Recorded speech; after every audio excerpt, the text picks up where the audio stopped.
commemoration of Gallipoli. Increased numbers attended ceremonies, but these were small in comparison to what was going on in Australia. Perhaps 500 came to Chinakali ceremony in March 1952. And nationalist students initiated a bid to build a monument for the Chinakali martyrs in 1952. This 41-metre tall memorial, as you well know, overlooks the Narrows. And it's difficult to track the fundraising for it, but it seems that by 1957, 700,000 lira had been collected, with a further 1 million lira required for the ambitious scheme. Reports on the progress of the growing height of the monument as it was constructed, and on the progress of the fundraising campaign, were published frequently during 1958. Amongst the donors were New Zealand veterans who sent a donation towards the Chinakali Memorial, and in the accompanying letter, the New Zealand Prime Minister wrote to his Turkish counterpart Adnan Menderes saying that in Korea, Turkish soldiers displayed the same heroism and solidity as they had done in Gallipoli. In return, the Turkish government acquiesced to a request from veterans in Ashburn, New Zealand, for some stones from Gallipoli with which to build a memorial of their own. By 1958, as the fundraising campaign continued, the absence of Turkish memorials on the peninsula was forcibly pointed out in Millette. Photographs of the British and French ceremonies were captioned, "No Turkish cemetery in Chinakali," whilst two further photos contrasted the memorial erected for the defeated British soldiers, bracket height 32 metres, with the stone erected for the victorious Mehmetchik. Further commentary on the matter adjacent to the photos read, "Chinakali is full of memorials, yet these memorials have been erected for British and French soldiers who were defeated by the heroic Mehmetchik." The Martyrs Memorial was completed in 1960, but there was dissatisfaction expressed about the absence of appropriate landscaping around it. The site was muddy, treeless, and somewhat barren in appearance. And in 1963, 500,000 saplings were set aside for the memorial. It had to have its roof repaired in early '66. Nonetheless, it belatedly makes a very important point. Henceforth, the dominant memorial on Turkish soil marked Turkish victory. So, there was a keen appreciation of what Allied memorials there already were on the peninsula and what the Turkish response had been. And Brad West has discussed this as dialogical memorialisation, memorials that are built in dialogue with each other. This became particularly apparent from the mid-1980s, and it's from this point that Kemal's speech becomes well known and later ubiquitous. In 1985, the Turkish government officially renamed the part of their territory known as Ariburnu as Anzac Cove, and monuments bearing Kemal's 1934 address were unveiled there, and also in Wellington, Canberra and Albany, Western Australia, the departure point for the Anzacs. This monument should be seen in the context of a spate of Turkish activity on the peninsula. During the 1980s, more than 20 monuments were built there. Then in 1990, the 75th anniversary of Anzac Day was attended by international political leaders and at substantial cost to the Australian government, a delegation of Australian veterans. The commemorations were an opportunity for high-level political meetings. The friendship between Turkey and her old enemies was a repeated theme. The veneration and care lavished upon Australian veterans inspired some Turkish veterans to highlight their plight after the ceremonies. A series of news articles appeared about their financial difficulties, and in November 1990, the surviving veterans were awarded with the Medal of Honour.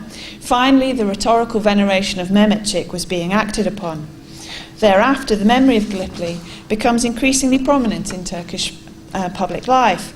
It's part of a broader interest on the part of Turkish citizens in the past that the Republic had tried to erase. So the founding of this very university in 1992 is part of this renewed interest, and has done a great deal of work to develop scholarship and popular engagement with the commemoration of Gallipoli. Another indicator of the heightened awareness of the campaign in the 90s was the launch of the new 500,000 Turkish lira note on 18th of March 93, which featured the image of the Chinakali Memorial on its reverse. A year later, in 94, a gold medal was awarded to the city of Chinakali. Now, this is the other side of the Anzac revival. It's well known that Australia's interest in Anzac Day was in the doldrums after the Second World War, particularly as a result of the Vietnam War. Many questioned whether the commemorations had actually become an endorsement of distasteful militarism rather than a respectful remembrance of sacrifice in Australia. And so we see here a different way in which a subsequent war had an impact on commemoration of the First World War. But interest developed once more from the early 1980s, assisted no doubt by Peter Weir's film starring Mel Gibson, as well as a range of other factors, until in 1990, Anzac, which was once Australia's civil religion, was born again. The occasion for this was the 75th anniversary Anzac Day ceremony at Anzac Cove, attended by international dignitaries, including heads of state. Amongst them, Bob Hawke, Australia's Prime Minister, made a powerful speech at the dawn service in which he sought to encapsulate what Gallipoli now meant in Australia. He said, "Because of the courage with which they fought, because of their devotion to duty and their comradeship, because of their ingenuity, their good humour and their endurance, because these hills rang with their voices and ran with their blood, this place is in one sense a part of Australia." Now this is partly Charles Bean, part Rupert Brooke, part Gettysburg Address. It reverses the sentiments of Ataturk's 1934 speech, which said the Anzacs are part of Turkey, not that Gallipoli is part of Australia. Your sons are now lying in our bosom and are in peace. After having lost their lives on this land, they have become our sons as well. Now Australia's possessiveness over Gallipoli has been noted by Bart Zeno. It stretches back to the days of the Imperial War Grave Commission's original work to establish its cemeteries on the peninsula on land granted to it in the Treaty of Lausanne. Even in 2003, the Australian Prime Minister John Howard nominated Anzac Cove, that is, sovereign Turkish territory, as the first site for Australia's new National Heritage List. The controversies over the roadworks at Anzac in 2005 and 2007 speak to similar concerns. That possessiveness reflects the place of Gallipoli in the Australian imagination. The revived interest in it lies not just in the inherent drama and emotional power of the events on the peninsula, but in the stable yet flexible nature of the meanings that can be attached to Gallipoli. In a rapidly changing world, wherein Australia's demographic makeup has been transformed through immigration, Anzac Day can be a reassuring remembrance of the country's Anglo-Celtic roots.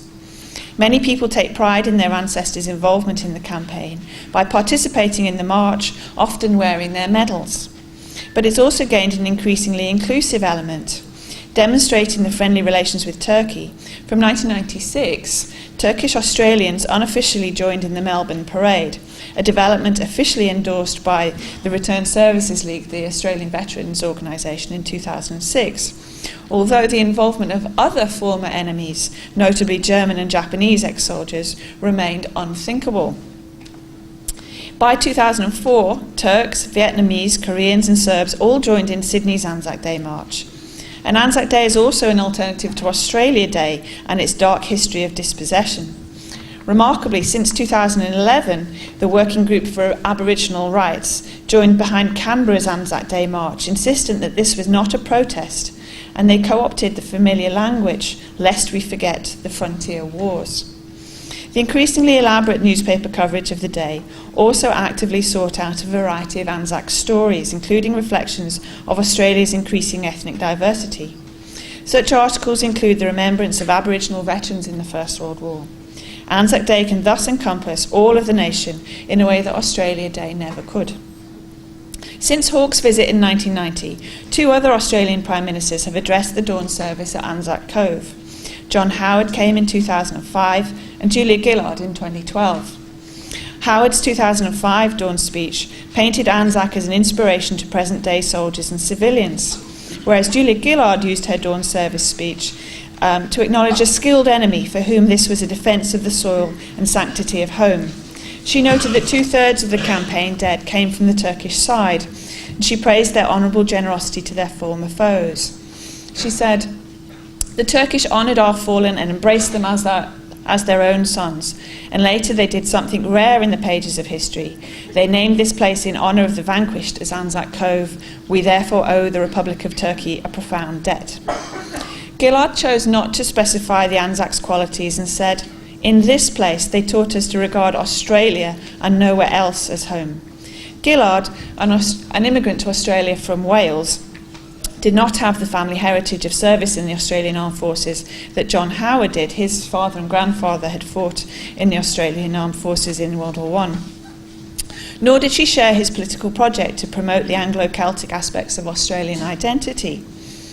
Rather, like Paul Keating and her immediate predecessor Kevin Rudd, both of them also Labour politicians, Rudd had issued an apology to Australia's Aboriginal stolen generation. Gillard was intellectually committed to a much more multicultural approach. Thus, in her comments, we can see the completion of the ongoing moves to frame Gallipoli in terms of Australia's relationship with Turkey rather than with the British Empire. Gillard later said that Anzac Day represented for all Australians the deepest of Australian values of mateship, good humour, endurance and bravery.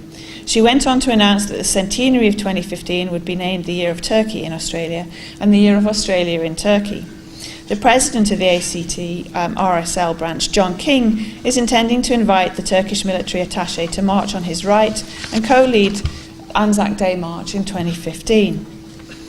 So we can see that through Anzac Day, Australia's forged its sense of national identity and breaking away from the imperial Britishness that compelled it to fight. In its place, it's turned 180 degrees to embrace the former enemy in a remarkable way. The words of Mustafa Kemal's 1934 speech have been integral to this process, and in turn, Australia's passionate commitment to Anzac Day has influenced Turkey's own interest in the campaign. Thank you.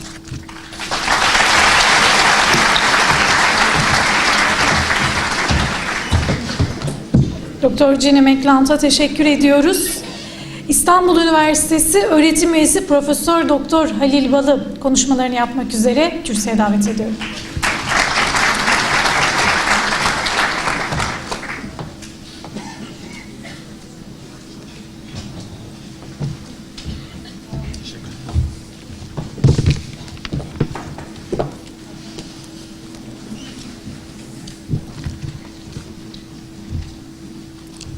Öncelikle